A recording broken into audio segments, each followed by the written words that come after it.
This is Jeannie Hopper for Liquid Sounders WBAI. Recently, I caught up with Austin, Texas-based band Atash. Atash is comprised of so many musical talents. The list of talents reads like the United Nations, as Rodrigo Riggio breaks it down. Hi, these are the members of Atash. This is Indrajit Banerjee, who plays sitar, Dylan Jones, who plays upright bass. My name is Roberto Riggio, I play violin. This is Jason McKenzie, who plays assorted percussion, including tabla, kanjira, doumbek, as well as drum set. And this is Mohammed Firouzi, who is our singer. John Moon will be arriving later today. He plays violin. And you play, and your name? My name is Roberto Riggio, and I play violin.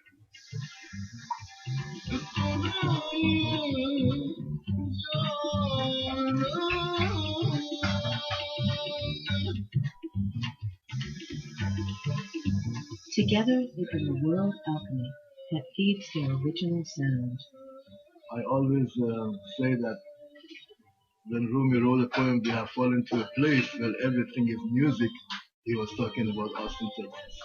Because, it's a really great place now, musically. The band members I spoke with shared their unique journey, with members' origins stretching from the Persian Gulf to Mexico to Uzbekistan to Bangladesh and the U.S., with all points leading to Austin, Texas. We start with Mohammed Firouzi, the main vocalist, as he shares his journey. I come from Iran. I was singing the spiritual music, and then I got interested in rock and roll, and somehow I knew that somewhere in this world I was going to find the perfect people to play music with. And that happened when I came to Austin, when I met Roberto Riggio, and I knew right there that we had something special, between Jason McKenzie, Dylan, and John Moon, and all the other members of the band. I knew that we had something special, and it has been special. We've been almost together almost 17 years, and it's been a beautiful journey for all of us. Actually, you started out it was a small town in Iran, on the Persian Gulf, though. Obviously, there was no internet there in the 60s and early 70s. How did you come by rock and roll? If you have a radio, you just play with your father's radio, and suddenly you hear music that kind of sounds good to your ear. And that was the Radio Kuwait. Now, Radio Kuwait back then used to play the top 40. Right around 8 o'clock, I would make up a lies or something to my father, that I had to go somewhere or do something, and and I would go and I tune into Radio Kuwait at 8 p.m. and here comes the music, that was just reaching the soul, not knowing what they were saying. And then when we moved to Shiraz, I started going to, in the city of Shiraz, there were record stores which they were selling the Western music. So I started, buying, Western music, and then there is this little magazine that would translate the songs into Farsi with the, with the English lyrics, and right there I knew, that was the best way to learn English and also to learn what the songs were saying, and that's how it all started. And what was the catalyst that brought you to the States? How old were you? I was, in Iran back in the 1970s, when you graduate from high school, you have a choice of, if you are super smart, you get into very limited universities that they have back then. And then you have the choice of, either if you have enough money, you can leave the country or go to military. And in 1970s, United States and Iran, they had a very great relationship. And all you had to do is to get yourself to a United States embassy and show them that you had good grades and you have a little money, and they would give you visa. When I was in high school, I knew that I wanted to come to United States and play music. That was but I had to convince my family that I was going to be a petroleum engineer for them to, for them to kind of,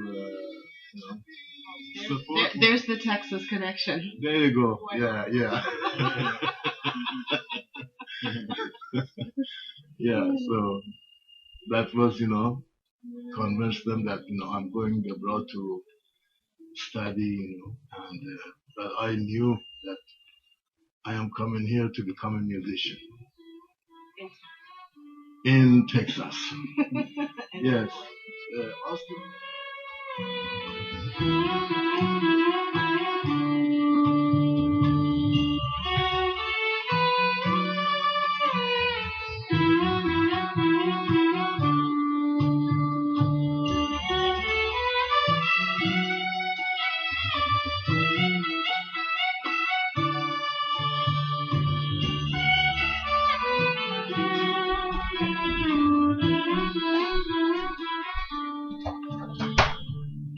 And now Jason McKenzie, the drummer and tabla player who originates from Texas, shares his journey to Atash.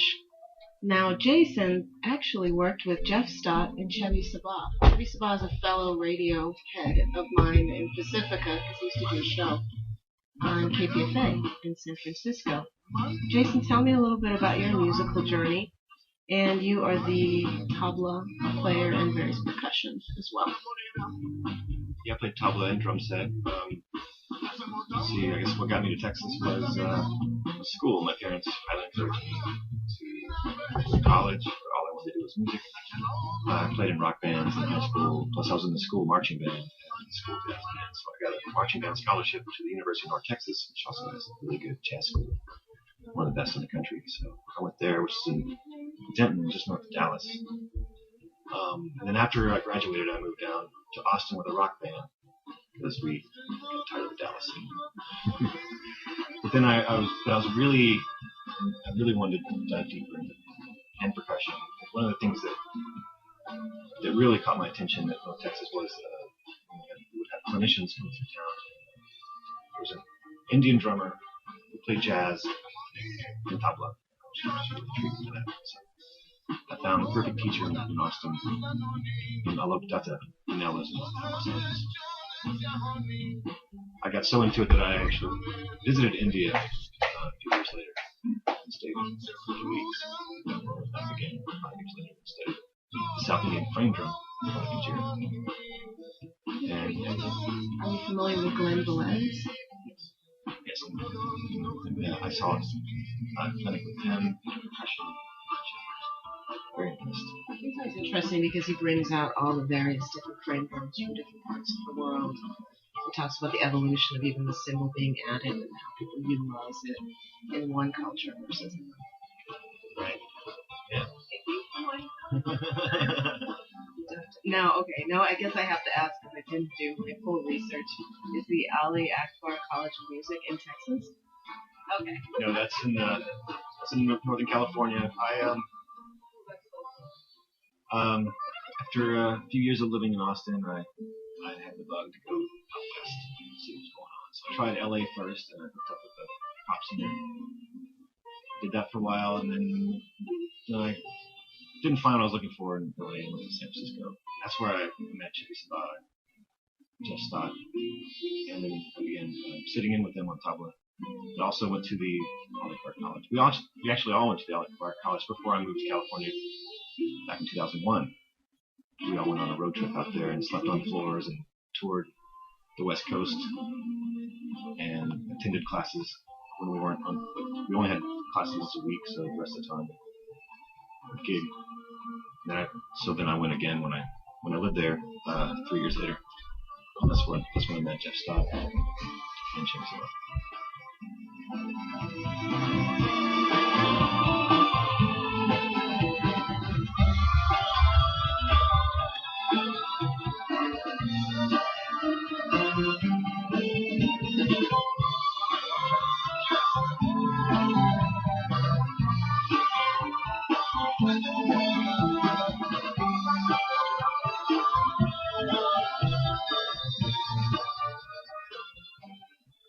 Roberto Reggio, violinist, oud, and harmonium player, shares his rich family story, entrenched in music, from Mexico to Atash.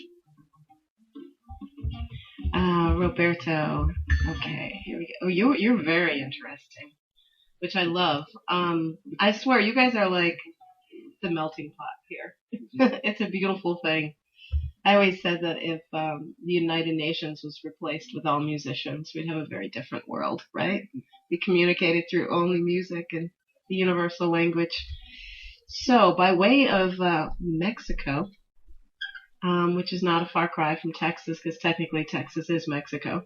Hello, Right. if you know your history. So, from Latin American music to studying Hindustani and Arabic classical music, and then going on to tour. Yeah, there was a. How do you call this? Cairo Egyptian Orchestra. It was. I can't remember what they officially called it. Uh-huh. It was basically a project that he did with Youssou N'Dour. The album was called Egypt, and they did a tour of North America, which started in Carnegie Hall here in New York.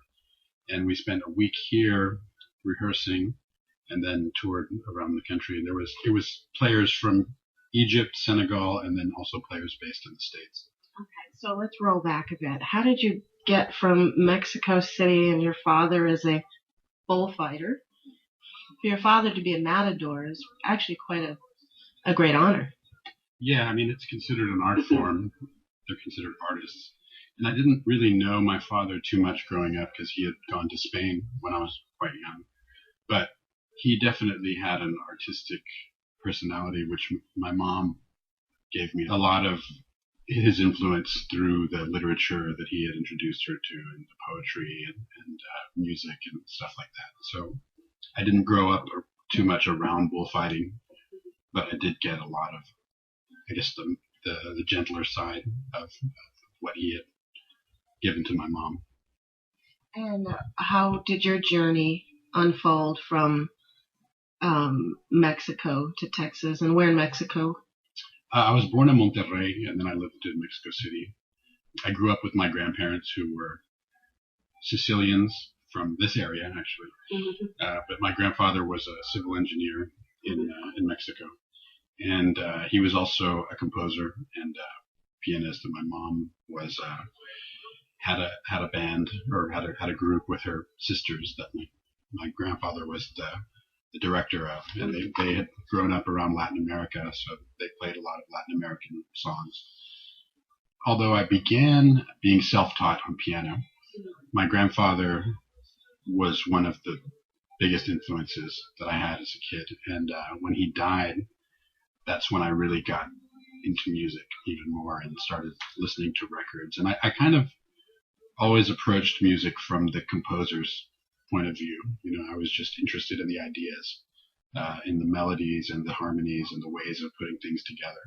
And so I think when I got to college, after studying violin through public school and then taking private lessons, and then also playing in mariachi groups and symphonies, and going to university in Austin, I sort of started longing for an expanded palette as a composer, and I took a class that introduced me to a lot of other forms of music with Steve Slavic, who was a disciple of Ravi Shankar, who teaches at the University of Texas, and he basically kind of opened my eyes to the ideas of looking at music from so many different angles and seeing that there is just pretty limitless as far as what could be in your palette. With classical training, you learn a little bit more of a black and white approach, because it's this is defined as being in tune, this is defined as being out of tune, and it's actually more gray than that even in classical music. But I gained more of an appreciation for that through looking at other cultures and seeing that there are many different ways to approach sound. After playing with a lot of Latin American groups, I was approached by a visiting professor, Anne Rasmussen, who had a Middle Eastern group that she had heard me play and said that she thought I could play in this group. And I said, okay, great, let me hear give me the tapes. And then I just fell in love with the sound of Arabic violin. So I wound up pursuing it further, and I came to New York and studied at Simon Shaheen.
Dylan Jones, bassist of the group, shares his journey that not only led him to Atash, but the founding of Anthropos Arts that helps disadvantaged kids through music.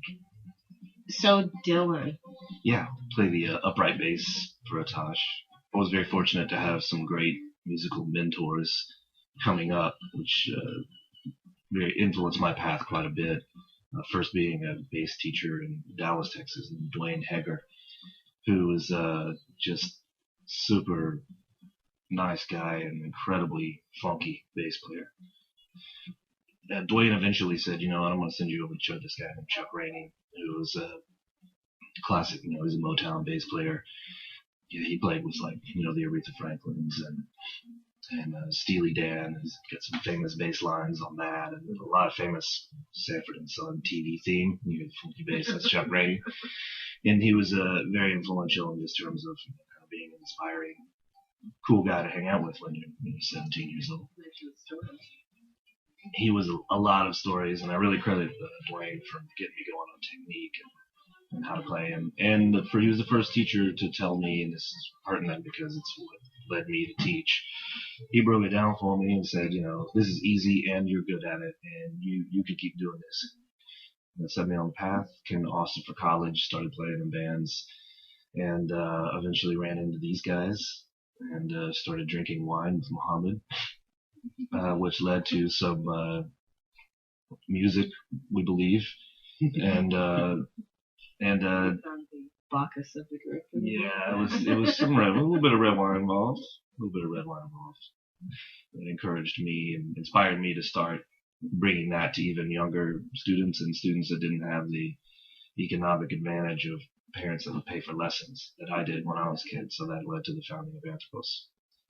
And the mission of that organization is essentially raising money to hire professional musicians to bring free lessons to kids that can't afford them. The sort of secondary mission of that is to introduce, world culture to these students via music. find them cool music from other cultures as sort of a vehicle to expose them to different parts of the world and learn about the world outside of the neighborhood while rocking, while being on stage and looking cool and having people applaud for you. Tons of really cool stories of kids, rags to riches, and just coming from very tough situations and finding music as that escape. And that can be all relative because I know music was an escape for me. It was a really tough time in my life. I was able to dive in. And music is such a spiritual connection and form of expression and something that pretty much everybody can relate to. So it's the confidence that experience for me as a teenager was so powerful. It really informed the rest of my life in terms of having the confidence to go and do things I want to do and to feel, entitled enough to try stuff. And so dealing with kids in poverty, that's what I want them to get. I want them to feel like, hey, I can do this too. I belong anywhere that I want to be as well. And, when you help somebody get that confidence, then it translates across the curriculum and across their life.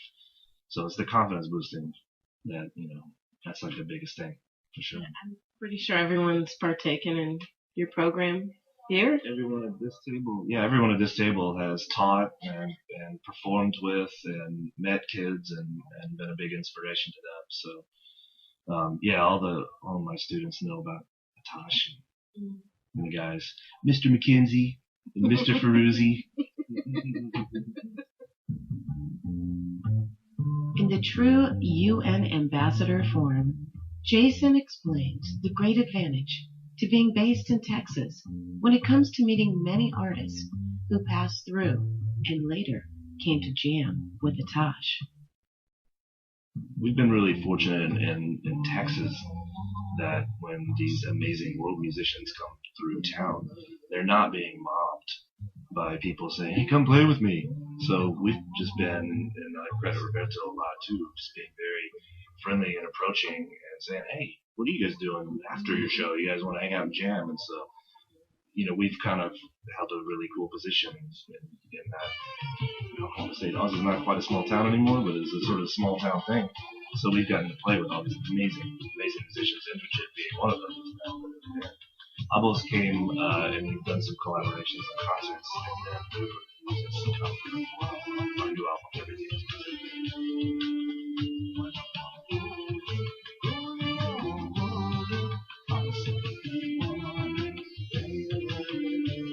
For some passing through Texas, they later became a permanent member of Atash, like the sitar player Indrajit Banerjee.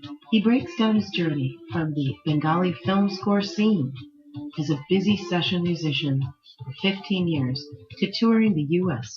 as a soloist and passing through Texas, where he came to join Atash. And you are the sitar player of the group.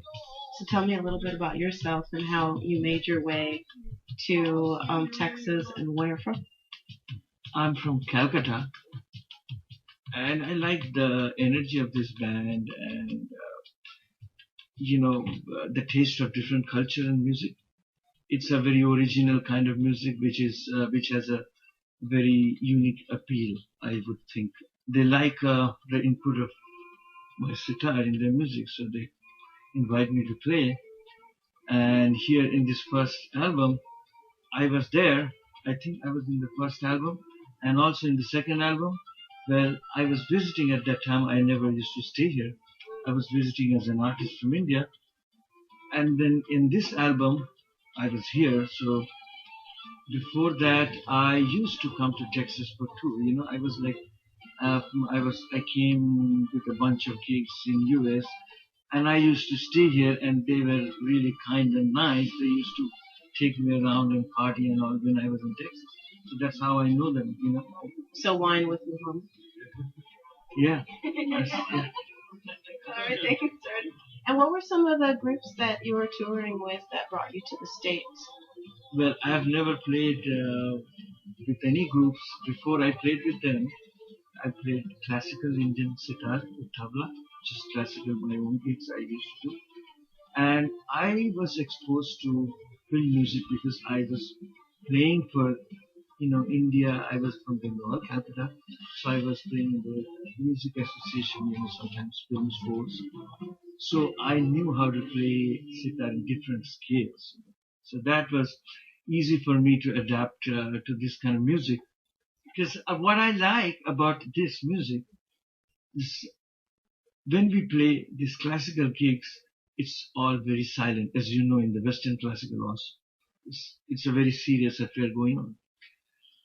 But in these club gigs and we're playing with the bands, you have this participation of the audience, people dance to your music and all of that. That was quite intriguing for me, I would say.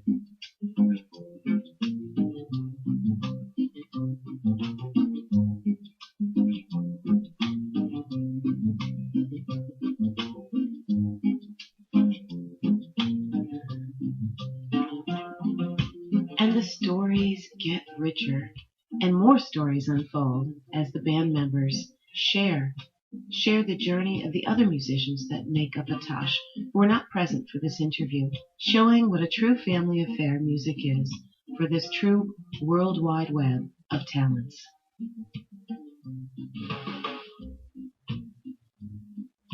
Am I not mistaken that there's another member that's not here? John Moon is the other violin player in the group. He's been with the group for quite a while. He's one of the founding members as well. And he's a Western classical musician who has been playing with us for about 15 years, something like that. He directs at a school, directs an orchestra. I'm going to jump quickly in with that fact. Is he the connection that ended up bringing in the my terrible French, Petites Chanteuses? Yes, that's correct. He They Saint Mark in Haiti. I can't remember which saint it was, but and they happened to be touring around Texas to raise money to rebuild, actually, the Holy Trinity Episcopal Cathedral Music School. I mean, that's where they come out of, but to rebuild actually the Holy Trinity Episcopal Cathedral itself, since the devastation in Haiti. Yes, that's true. And John actually has been very involved with that. He makes almost yearly trips to Haiti, even before the earthquake. Somehow affiliated with the school, but he would go and help build schools all over Haiti. And then he helped bring them to the States to do this tour. And he actually arranged a lot of their tour dates, at least the ones in Texas. And then there is Abu. Mm-hmm. Yeah, Abu, he's from Guinea, Conakry, Guinea. When he was back in Guinea, he did some work with a troupe that was sort of a pan-West African troupe, where they got into a lot of the styles of drumming and dancing and ritual from all over Western Sub-Saharan Africa. And so it's kind of a groundbreaking group. And he came to the States and started working with us. And he actually now does a lot of work with doing charity for his country. And he sets up a lot of concerts.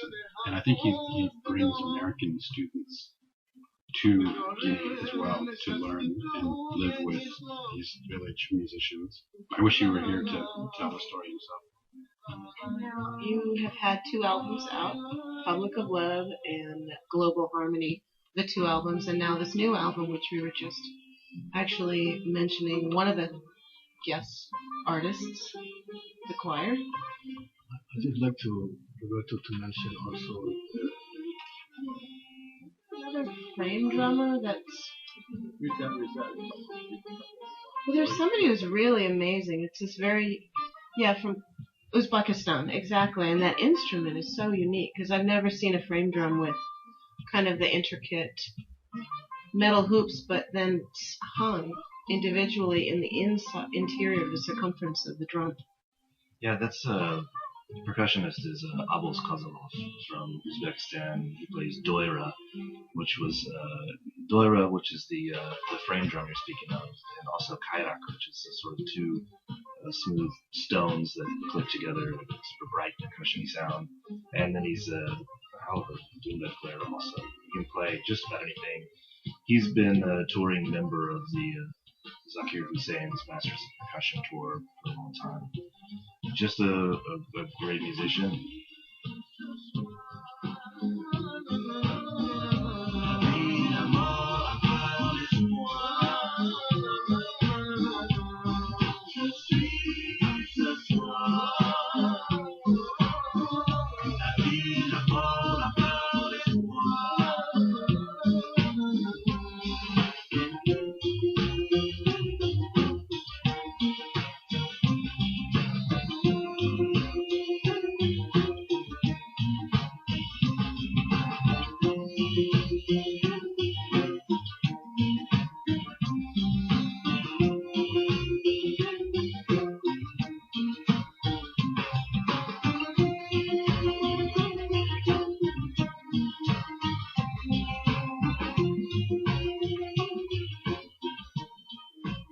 The title of Atash's new album, Everything is Music, set for release March 2014, exemplifies the musical journeys of each band member as all roads lead to Texas.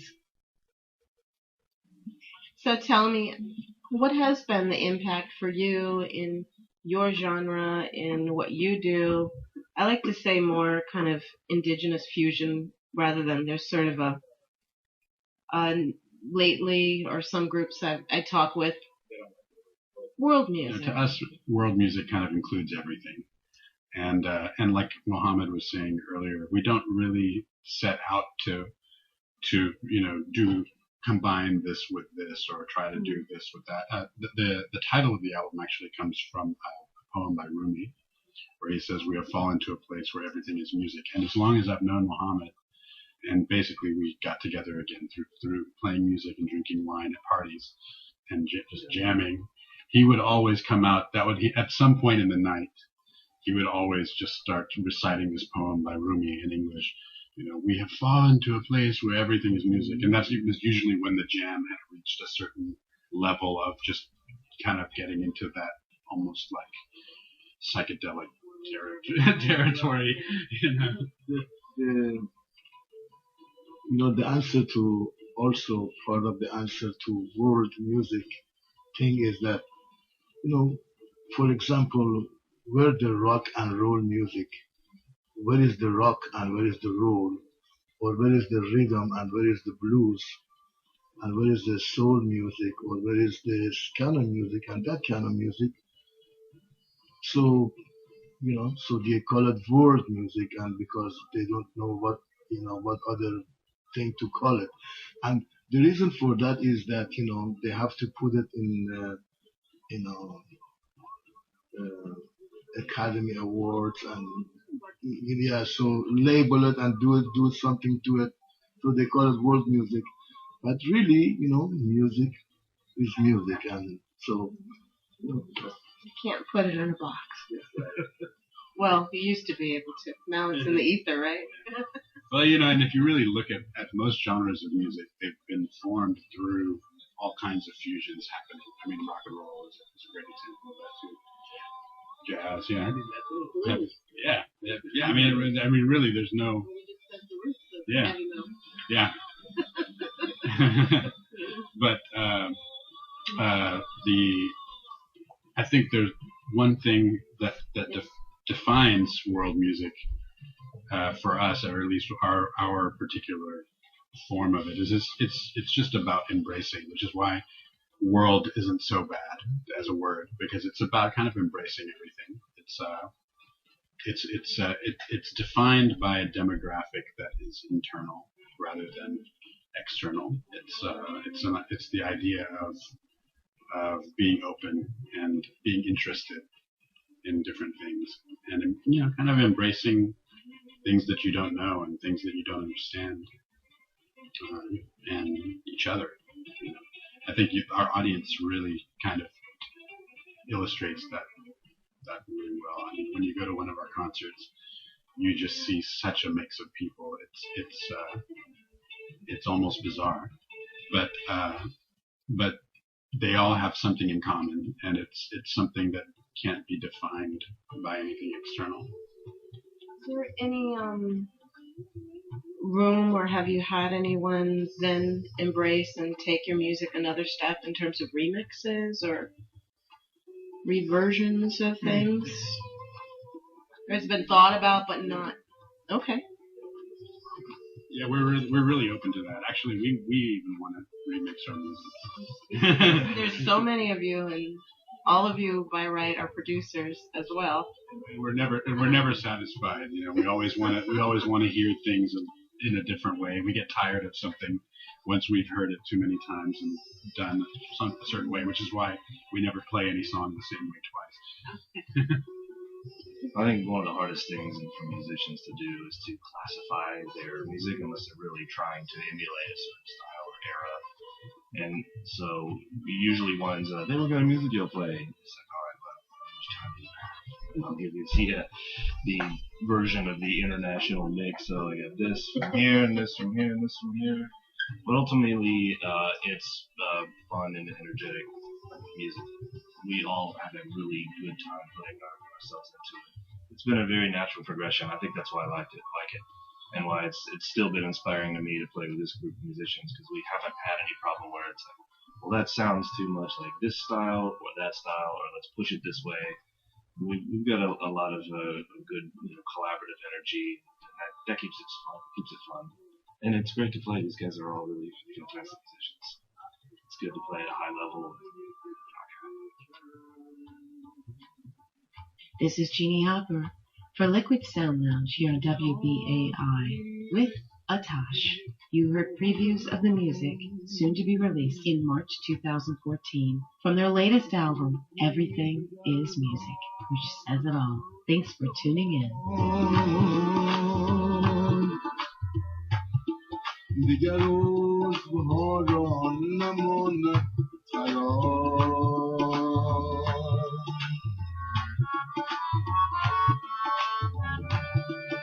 We have fallen to a place where everything is music. Don't worry about saving this song or saving that song. We have fallen to a place where everything is music. And if the whole world heart should burn up, it does not matter. And if one of our instruments must break, it does not matter. There are hidden instruments playing everywhere. We have fallen to a place where everything is music. Stop the words now and open the window to the center of your chest and let the spirits fly in and out.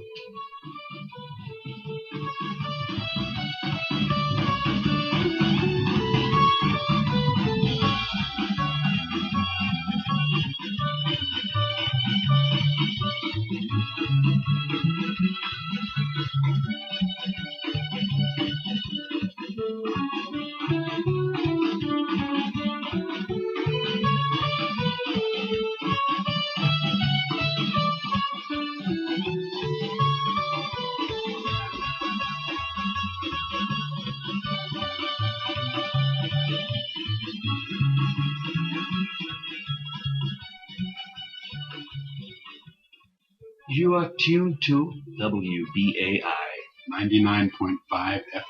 New York. With Jeannie Hopper. We are Atash.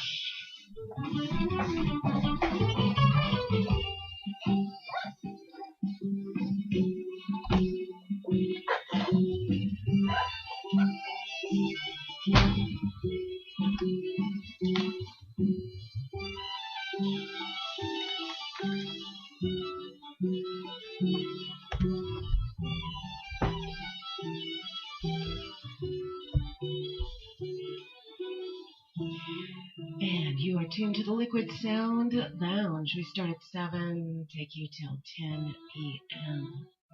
I'm your host and DJ Jeannie Hopper here with my co-host Stephen Marshall.